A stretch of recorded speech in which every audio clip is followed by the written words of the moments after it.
Candlewick on Brilliance Audio presents Everything I Thought I Knew by Shannon Takaoka, performed by Whitney Dykehouse.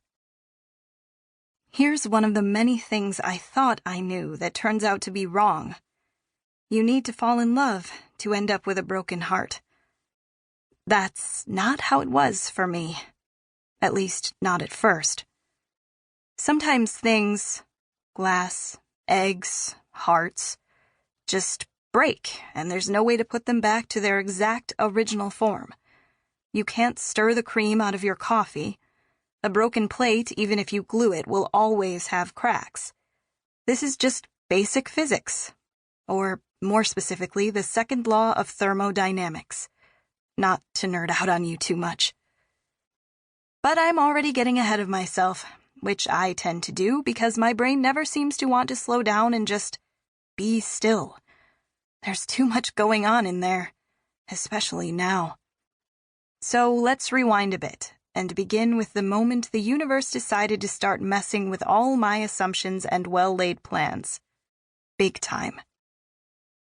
October 14, at 3:45 p.m. It's the fall of my senior year. I'm running. Damn, it's hot, I say to Emma as we round the curve at the far side of our high school's track. The lane lines vibrate ahead of me in the heat. Halloween is a few weeks away, and it must be more than 80 degrees, at least.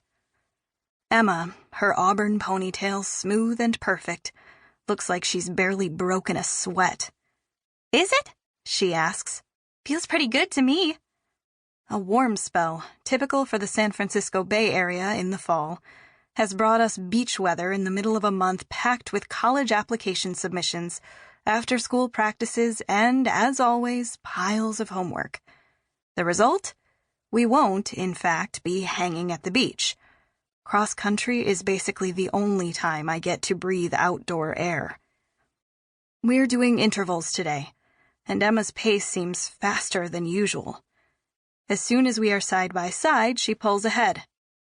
I have to push myself to catch her. I push, she pulls. She pulls, I push. This is starting to annoy me, even though it's what Emma and I always do when we practice together. We compete. She pulls ahead again. I try to focus on increasing my pace. Focus, Chloe. Focus. But all I can think about is water. I didn't drink enough before practice. I didn't drink any water, actually. I got held up leaving 7th period because I needed to talk to Ms. Brees about my paper proposal for AP Physics, and had barely enough time to pull on my running shoes. My proposal is going to be late, which Ms. Brees made sure to note is unlike you, Chloe, which is true, I guess. But it got me thinking about what really, honestly is like me. Because sometimes, or maybe even all the time, I'm stumped on that one. Which got me stressing again about my college application essays and whether they are mind-numbingly boring, and by extension, if I am mind-numbingly boring. Which resulted in me forgetting to fill up my water bottle. This is starting to seem like kind of a big mistake, now that my mouth has gone dry and I'm dizzy and feeling like I might be about to throw up all over my shoes. I turn to Emma. Her mouth is moving, but I only hear her last few words. Don't you think? She asks. Chloe? Cross-country is when we catch up on anything we didn't get to talk about at lunch. The pop quiz we weren't expecting in calc, weekend plans, Emma's ongoing analysis of her 5-minute conversation with Leah Morales about Catch-22. Was it an excuse to talk to her, or did he just need some quick info from someone who actually read the book? A topic that, for my own reasons, I really don't want to analyze anyway. But I must have zoned out for a few seconds, or minutes, because I have no idea what she just said.